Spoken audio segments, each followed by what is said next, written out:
Então, o caso foi sobre uma paciente grávida, com suspeita de com pré-eclâmpsia grave, certo?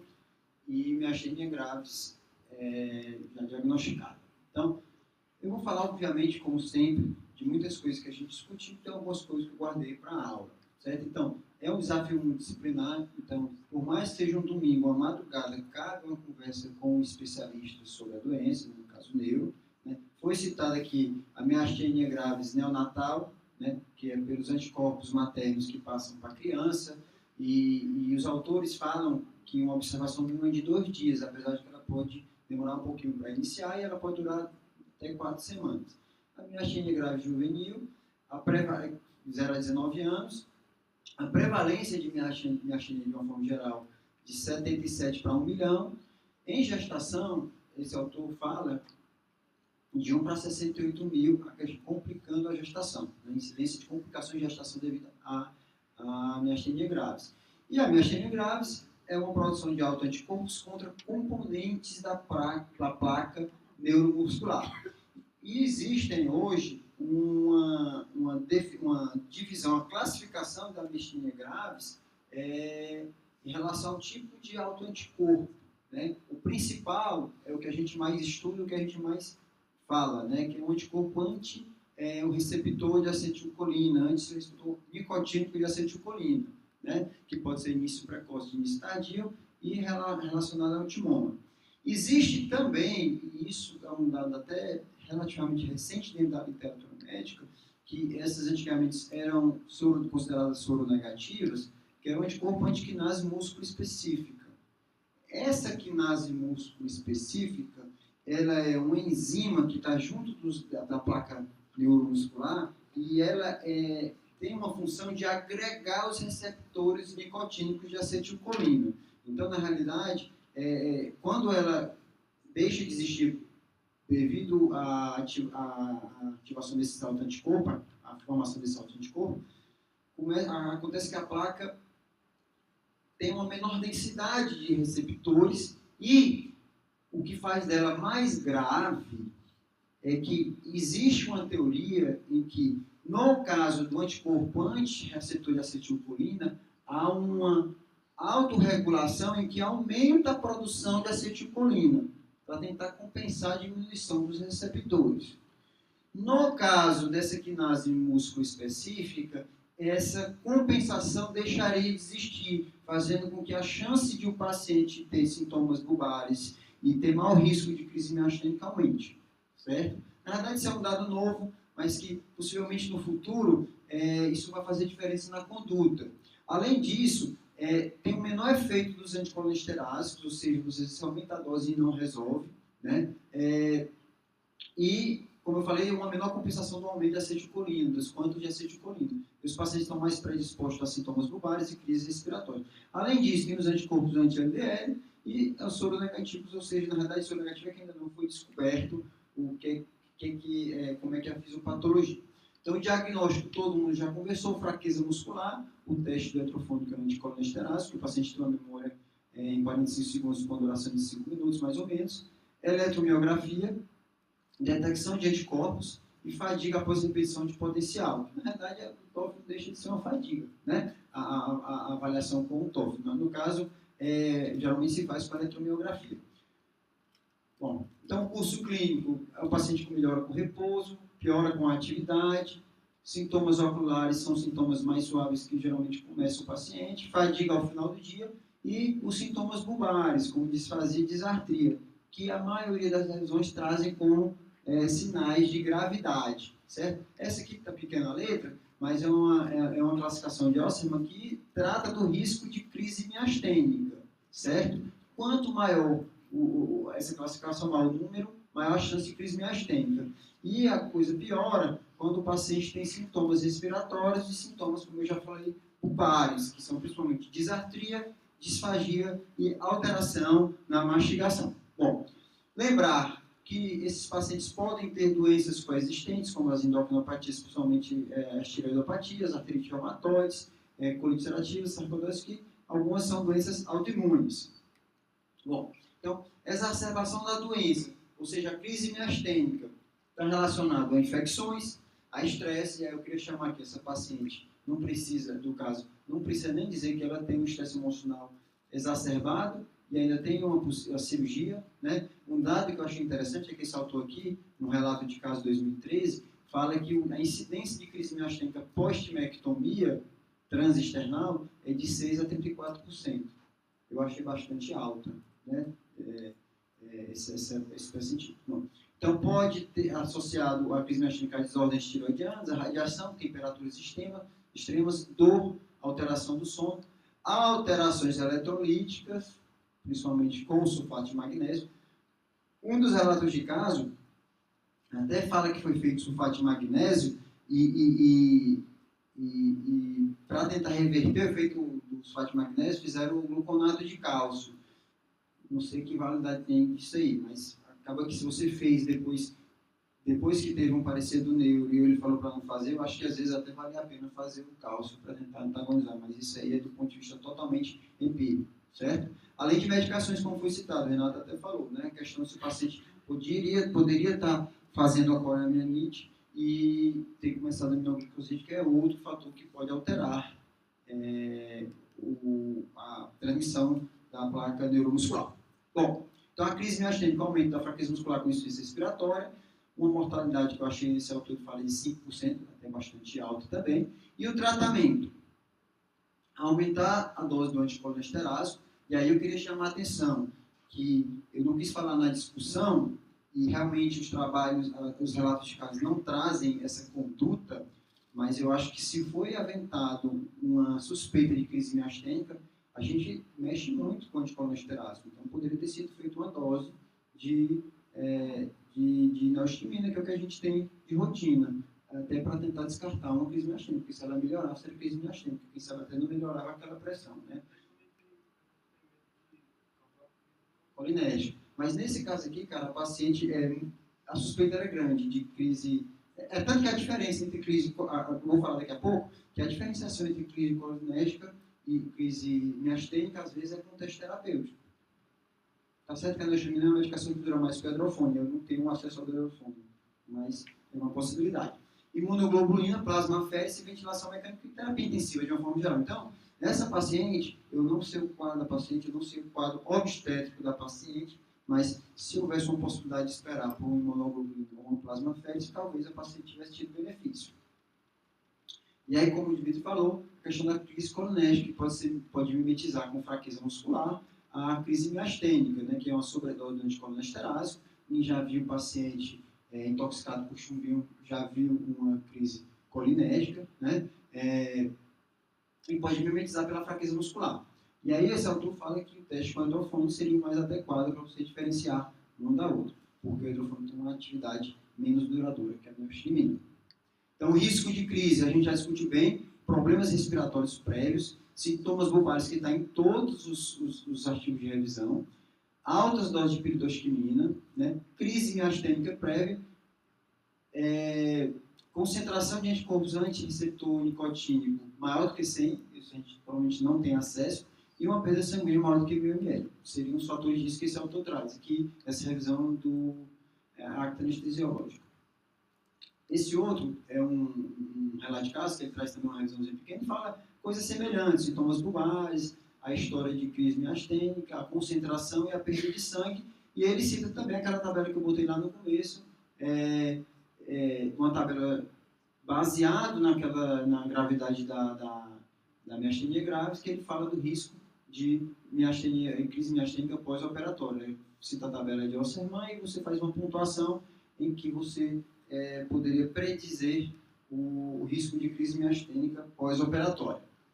Bom, então a avaliação pré-operatória foi muito bem conversada, uma otimização neurológica, avaliar a possibilidade de crise miastênica, que essa paciente, eu acho que era, só pelo todo esse contexto, não era baixa, e aí você já poderia, alguns autores falam que poderia fazer uma plasmaférese já pré-operatória, né, avaliar doenças coexistentes e cuidar com pré-medicação que podem levar à depressão respiratória. Ainda assim, você pode ter necessidade, a azeotiopina, esse autor fala que pode aumentar a duração da succinilcolina, o que nessa paciente pode ser um fator ainda mais agravante, já que a gente já tem um aumento da duração da succinilcolina pelo quadro da doença, devido à diminuição da atividade da colinesterase, né? Bom, cirurgia de urgência em paciente com crise miastênica. Esse autor defende que seja feita a plasmaférese. Eu não sei nem para falar a verdade quanto tempo que dura uma plasmaférese. Alguém sabe? Não. Eu não sei. Sabe? Então, manter o anticolinesterásico. Né? A controvérsia que alguns autores trazem sobre o anticolinesterásico é entre o risco de descompensação por não usar a medicação, certo?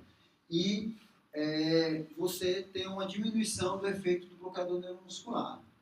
Particularmente, eu acho uma balança bem fácil de ser pesada, essa é a minha opinião. Eu acho que tem que dar a melhor condição para o paciente e sem a medicação você está correndo risco, certo? Mas isso é uma opinião pessoal, até porque não tem trabalhos comparando o grande número de pacientes, obviamente. Então, no intraoperatório, foi discutido preferir bloqueio de nervo periférico, né? Anestesias loco-regionais, e esse autor fala do bloqueio de nervo periférico. Cuidado, obviamente, com o bloqueio interescalênico e até mesmo supraclavicular, que podem bloquear o frênico. Então, essa paciente que tem uma reserva pulmonar diminuída, você pode ter problema.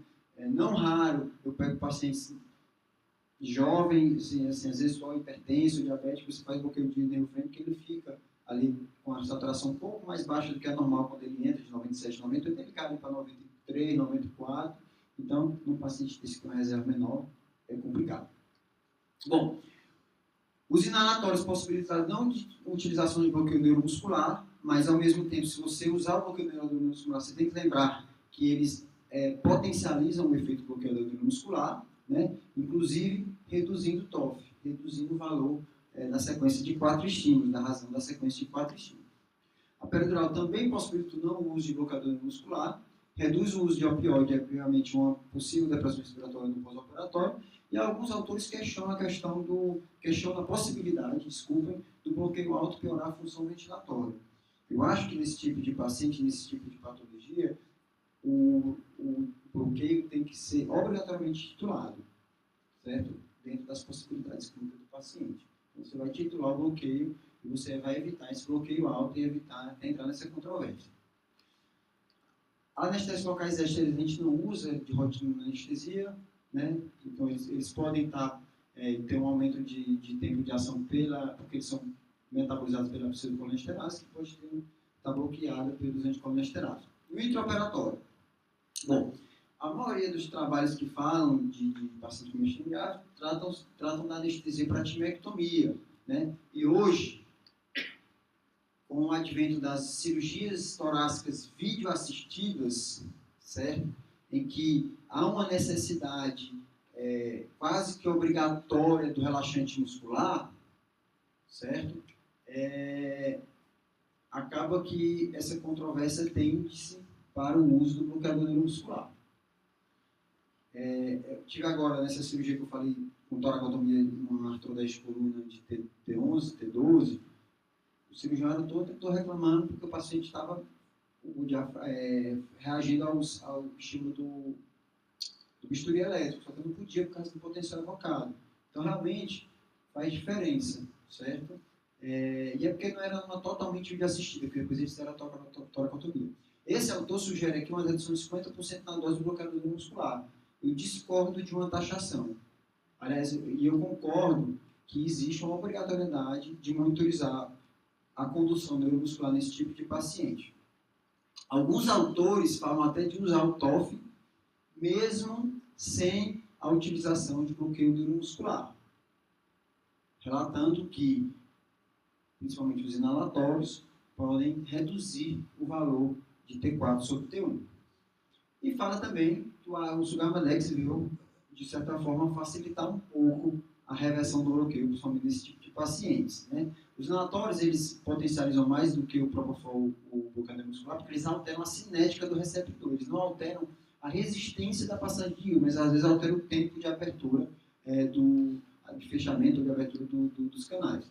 E a analgesia, obviamente, diminui o estresse, diminui o risco de crise miastênica pós-operatória. Já foi conversado isso também. A succinilcolina, devido à ação dos anticolinesteráseos, pode ter sua degradação reduzida e aumentar o tempo de efeito. Isso com essa que o mesmo autor falou no slide anterior, a questão da azotioprina pode aumentar ainda mais também o tempo de efeito da succinilcolina, né? A diminuição de receptores de nicotina pela ação dos anticorpos diminui a despolarização e, consequentemente, também aumenta a resistência. Então, para a succinilcolina, a gente tem uma droga bem complicada, não que seja contraindicado o seu uso, mas você perde todo o parâmetro farmacodinâmico da droga, porque você tem um aumento da resistência, já que é um bloqueio despolarizante, precisa despolarizar para bloquear, e você não tem essa despolarização adequada, então você tem um aumento da resistência, né? E aí você vai usar uma dose maior, e aí você entra às vezes no bloqueio de fase 2, né? E o tempo de degradação é menor. Desculpa. Diminui a degradação, aumenta o tempo de ação. Os bloqueadores neuromusculares adespolarizantes, como eu tenho menos receptor de nicotina, eu tenho maior sensibilidade, é muito óbvio essa relação. E a reversão com anticolinesterásico pode ser vista de duas maneiras, a depender de se você escolheu suspender ou não o anticolinesterásico. Se não suspender o anticolinesterásico, você jogar a neostigmina, ou seja, um anticolinesterásico, naquele paciente, esse efeito anticolinesterásico, vocês sabem que existe um teto, né, de ação, e às vezes já está no máximo. E agora, se o paciente não está em uso de anticolinesterásico, o ideal é usar, e aí precisa nem discutir. E a monitorização do bloqueador muscular é obrigatória desse paciente, já que a gente viu que toda a farmacodinâmica está alterada. O que eu chamo a atenção para esse relato de cara aqui, que ele fala justamente isso. A anestesia foi induzida com injeção de glicopirrolato, 0,2, fentanil, só 50 microgramas, desculpem, propofol, incrementos de sevoflurano, com monitorização, até a primeira vez que eu li, eu vi, no invés de monitorização, eu fiz bloqueio neuromuscular, certo? Mas é monitorização até a perda dos 4 estímulos do TOF. Ele não usou. Eu desconheço essa possibilidade. Tanto que quando eu fui chegar, eu só notei que ele não tinha usado nesse caso o relaxante muscular, que no final, nas discussões, ele fala que foi evitado o uso do relaxante muscular, e quando eu falei, mas ele usou, aí eu voltei lá e estava falando monitorização. Então, não sei. E aí, entra até num questionamento de, você está certo, a questão de usar na indução, na intubação é uma coisa. Agora, no intraoperatório, se você tiver isodonatório, aí é que tem que monitorizar, porque você pode ter esse efeito. Bom, relato de caso de anestesia analgésia, restauração da razão da sequência de pastilha com neostigmina após a insuficiente recuperação com o Sugamadex. Eu chamo a atenção aqui para esse caso, para a gente ficar atento com o Sugamadex, que é o que eu quis trazer para vocês quando o Felipe discutiu a questão do Sugamadex. O Sugamadex é uma droga excelente, reverte molécula a molécula o rucurônio, mas esse caso é interessante para a gente chamar a atenção para um detalhe. O paciente com antimectomia estava há 4 meses sem uso de anticolesterásico e, a princípio, clinicamente bem. O TOF inicial, e é ideal que se faça um TOF inicial, é óbvio que você tem que fazer um TOF inicial para saber como é que está o paciente antes do bloqueio neuromuscular. Se você for usar o bloqueio neuromuscular, o rucurônio foi titulado até T1 menor do que 5%. Só lembrando, T1 é o estímulo simples, que é a avaliação do estímulo simples, certo? Com 4 miligramas, certo? Conseguiu um T1 menor do que 5%, certo? Ou seja, 4 miligramas é 1% da dose, dependendo do peso do paciente, certo? E aí, aquela fixação de dose de 50%, não dá nem para discutir fixar uma dose. Porém, teve que replicar bastante, né? No intraoperatório, quando surgia T1 ou T2, o anestesia replicava e no final somou 28 miligramas. Certo? Eu não lembro o tempo cirúrgico, me falta memória. Bom, aí foi revertido quando surgiu T1, 2 miligramas por quilo de Sugamadex. Subiu o T1 para 95, o TOF ficou em 55. Foi feito mais 2 miligramas por quilo de Sugamadex e o TOF continuou em 0,55. Aí o que é que foi a sacada do anestesista? Mas eu vou fazer neostigmina para esse paciente. Fez 30 miligramas, que é uma dose baixa, né, por quilo. E o TOF foi para 110% do controle, que era 0,74, foi para 0,86. Então, o que eu quero chamar a atenção aqui é a questão da exacerbação da doença pelo contexto cirúrgico. E aí, outro detalhe aqui é que o paciente estava sem usar o anticolinesterásico. Será que se esse paciente estivesse usando o anticolinesterásico, teria tido esse benefício? Eu não sei, mas a gente tem que estar atento para todos esses detalhes. Por isso que eu perguntei se o paciente, fiz questão de perguntar para o Fred, se o paciente tinha um grau de cognição adequado, que se ele achava que o paciente estava tomando ou não o anticolinesterásico, certo? Porque a conduta muda, né? Você vê que isso é um caso bem interessante para a gente ter essa noção. Então, será que a cirurgia fez essa exacerbação da doença, né? Da diminuição do efeito da placa neuromuscular? E ele questiona também qual seria o valor do TOF para a extubação. É complicado. Isso é uma discussão que sempre dá para passar. Nós estou discutindo os prós de cada valor. E, concluindo, mais uma vez, a monitorização do bloqueio neuromuscular neste paciente é obrigatória. É obrigatória. Bom, pós-operatório. A extubação. Alguns autores falam de critérios normais para um paciente semelhante, só que o paciente não tem miastenia graves, mas a questão do TOF, do valor do TOF para a extubação, ainda é controverso no paciente com miastenia grave. Obviamente, a analgesia tem que ser bem adequada, se possível evitar medicações que possam fazer depressão respiratória, né? E aí vem a questão dos bloqueios, anestesias regionais, certo? Bom, falei de miastenia de uma forma geral, certo?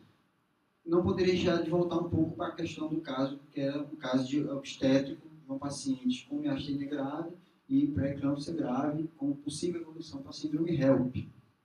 Então, no caso, esse aqui é o Melhores Práticas, o Guideline de Melhores Práticas no Reino Unido, né? Eles fizeram uma reunião com anestesista, neurologista, obstetra, neonatologista, convidaram todos para participar da reunião para discutir um guideline consensual. Obviamente não teria aqui trabalhos em muitos centros randomizados, mas para saber as melhores condutas desse tipo de paciente, né? Aí lembrar que a piora na gestação não é a regra, alguns casos apresentam até remissão, e lembrar que o paciente tem que ser monitorizado no pós-operatório, pois a doença pode progredir no puerpério. O manejo, o planejamento antecipado, né? O ideal é que ele fale que o paciente não chegue no final do segundo trimestre sem uma consulta ao anestesiologista, né? Uma equipe multidisciplinar. O bom controle da gestação, ele afirma muito isso. Se o paciente tem um bom controle antes da gestação, tem que ser assegurado que o risco de intercorrência é baixo, se ela está bem compensada. E que, via de regra, a gestação não traz grandes problemas para a miastenia graves. A miastenia graves é que traz grandes problemas para a gestação, principalmente no final, na questão do parto. O parto vaginal em pacientes bem compensados deve ser encorajado e lembrar do risco de crise neonatal, que depende da literatura, vale de 9% a 30%. Obviamente, você vai fazer o parto dessa gestante no hospital terciário, onde tenha um serviço de terapia neonatal. Bom, otimizar então antes da gestação e fármacos seguros. Ficou pequeno aqui, mas é só chamar que a azatioprina, a ciclosporina e os tacrolimus são medicações seguras para se fazer. Então, se a paciente tem miastenia grave e está planejando engravidar, né, o ideal é que se já troque por essas medicações, né? Outras medicações como o metotrexate e o micofenolato de mofetil, eles têm potencial teratogenicidade. Imunoglobulina e a plasma, quer dizer, a imunoglobulina não tem nenhum relato de problema quanto a isso. Bom, então, avaliar a função tiroidiana, esse consenso ainda continua naquele consenso do Reino Unido. A anestesia geral tem que ter uma avaliação pré-anestésica, uma analgesia adequada que protege da fadiga. O desafio é quando o paciente tem contraindicação à anestesia regional.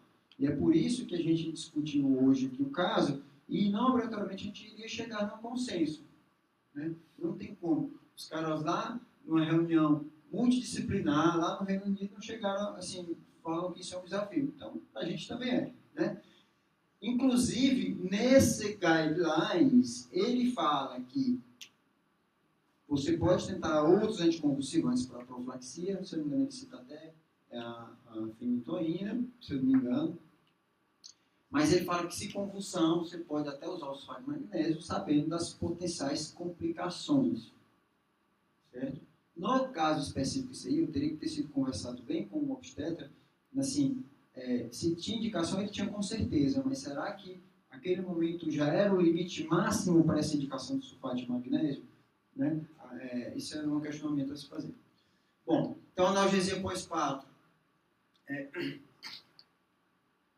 na analgesia pós-parto, desculpa, analgesia de parto. O paciente foi para o parto cesárea, que já é o trabalho, né, manejo anestésico em gestantes. Eles pegaram os casos de 85 até 2009, se eu não me engano, no Reino Unido também. Não, acho que é no Reino Unido, isso aqui também. Bom, dessa instituição, e fizeram uma avaliação para manejo anestésico na gestação. Então, avaliação neurológica é importante. Pacientes com insuficiência respiratória, o ideal é se tiver tempo de fazer uma espirometria, e foi citado isso na discussão, avaliar mais uma vez a questão dos sintomas bulbares e da fraqueza muscular, como potenciais riscos de consequente crise miastênica. Lembrar que o segundo estágio pode levar a fatigabilidade no paciente com miastenia graves. O cateter peridural é o ideal, é a conduta mais adequada, já que você pode transformar numa anestesia para cesariana, caso haja alguma indicação obstétrica, que é a principal indicação de cesariana. Cuidado com o bloqueio motor alto, então o ideal é que se titule bem. E eu falei em outros slides, que é de escolha para pacientes bem controlados. Certo? A cesariana, bloqueio de neurologia é a primeira escolha, mais uma vez cuidado com o bloqueio alto, então o ideal é que se titule a anestesia de neuroeixo. E a anestesia geral tem suas indicações, aqui eu estou falando mais das indicações do paciente da miastenia grávida. Então, pacientes com sintomas bulbares e respiratórios, esse paciente já tinha esses sintomas respiratórios, né? Evitar bloqueio neuromuscular, eles sugerem isso, obviamente que isso é um consenso de experts, então o nível de evidência não é tão bom, mas eles sugerem evitar o bloqueio neuromuscular. Claro que esse trabalho que é de 2010 e o Sugamadex estava bem no comecinho, certo? A succinilcolina foi citada, que tem maior resistência, maior duração e maior risco de bloqueio de fase 2. E cuidado, que ele cita até que você tem que ter, eu acho isso até muito difícil da gente fazer, mas ele cita como sempre lembrar da miastenia graves como diagnóstico inicial em pacientes com insuficiência respiratória, periparto. Às vezes o paciente começou o quadro de miastenia grave nesse período periparto, mas é bem raro, né? Então, atenção, pacientes gestantes, você vai usar a menor dose de corticoide possível, certo? E alguns imunossupressores são teratogênicos e alguns pacientes podem ter medo dessa teratogenicidade. Isso faz com que o paciente esteja em maior risco de descompensação da doença, né? E aí ele cita que você tem que lembrar da possibilidade de plasmaferes. Ele cita também o sulfato de magnésio como gatilho de crise miastênica, a gente vai até ver umas citações dele, e é um diagnóstico diferencial do insuficiência respiratória periparto, né? Ele até cita aqui, ó, vai ficar ruim para você, mas os pacientes que fizeram crise miastênica, aqui é a complicação. Os pacientes que fizeram sulfato de magnésio e beta-bloqueador e bloqueador de canal de cálcio fizeram crise miastênica, né? Às vezes, isso aqui, obviamente, 10 pacientes, se eu não me engano, 1, 2, 3, 4, 1, 2, 3, 4, 5, 6, 7, 8, 9, 10 relatos de caso. Então, assim, é muito pouco para a gente dizer, mas existe esse direcionamento, né? Então, na pré-eclâmpsia, o tratamento é evitar bloqueador de canal de cálcio, é evitar sulfacmésio, é evitar beta-bloqueadores, e as escolhas, pelo menos na literatura americana, é hidralazina e se refratariedade e labetalol. É o que eles citam, certo? Bom, isso aqui são as medicações que você tem que ter cuidado, né? Aí eu já falei, o sulfato de magnésio, aminoglicosídeos, até esteroides, pacientes começam a usar esteroides, né? Pode ter uma piora da miastenia. E aí, 2 relatos de caso, certo? São 2 relatos de caso e acaba a aula. Então, paciente de 28 anos, pré-eclâmpsia, piridoximina 90 mg por dia, dose até baixa, com 180 por 110, sem sintomas de miastenia grave ou imunodexia, exceto uma cefaleia, não tinha, o paciente só estava com cefaleia e essa hipertensão, plaquetas dentro de normalidade, enzimas normais. Foi feita hidralazina, labetalol, hidralazina não teve sucesso na redução da pressão, e foi feito labetalol com sucesso. Aí eles usaram esse levetiracetam, que é um medicamento novo, foi o que eu perguntei para o neurologista, ela falou que é um anticonvulsante muito bom, ele cita como possibilidade de uso. No caso, o paciente realmente não fez convulsão, né? Só teve uma piora da cefaleia e clônicos, foi para cesariana sem intercorrências. Então, evitou o sulfato de magnésio. Esse outro já é uma paciente, esse aqui é mais interessante, esse caso. 25 anos, desculpem aqui está errado, 26 semanas de idade gestacional, há 8 anos com miastenia, perda líquido-vaginal. Né? Tirando a idade gestacional, até bem semelhante com o nosso caso. Dose intermediária de viloxigmina, está usando neostigmina, e prednisona. Só que ela parou no 5º mês. Segundo o relato, é porque a paciente achava que poderia fazer mal para a criança. Aí eu queria chamar a atenção para isso. O paciente apresentava cefaleia, dispneia, turvação visual, fraqueza periférica e convulsão. Confusão, não convulsão, desculpa. Confusão. Então, esse quadro, até mais do que o da nossa paciente, parece até com uma eminência de eclâmpsia. Né? Paciente com 150 por 100, uma frequência respiratória até não tão alta, proteína e edema. Ele considerou não a iminência de eclâmpsia, ele considerou que era uma exacerbação da miastenia grave. Eu não estou falando que no nosso caso não tinha qualquer outro dado, qualquer outra indicação de iminência de eclâmpsia. Estou falando que ele deu esse diagnóstico de exacerbação da miastenia grave. Fez neostigmina, fez piridoximina, que a piridoximina tem um efeito bastante rápido, mesmo via oral, e a paciente negou imunoglobulina, ele não descreve por que ela negou. E a paciente teve uma melhora do quadro, foi para cesariana sem intercorrência. Então, no nosso caso, eu acho que se tivesse, poderia até ter uma indicação mesmo bem precisa e de última linha do suplá de magnésio. Mas não fazer um anticolinesterásico, eu achei arriscado. Acho que poderia ter sido feito uma dose de anticolinesterásico. E aí ele cita, coincidentemente, né, ele cita também esse mesmo medicamento para profilaxia de convulsão, apesar de que ele não usou. Certo? Então, pessoal, é um caso muito difícil, a discussão é muito grande, muitas controvérsias, e era isso que eu tinha para falar. Boa noite.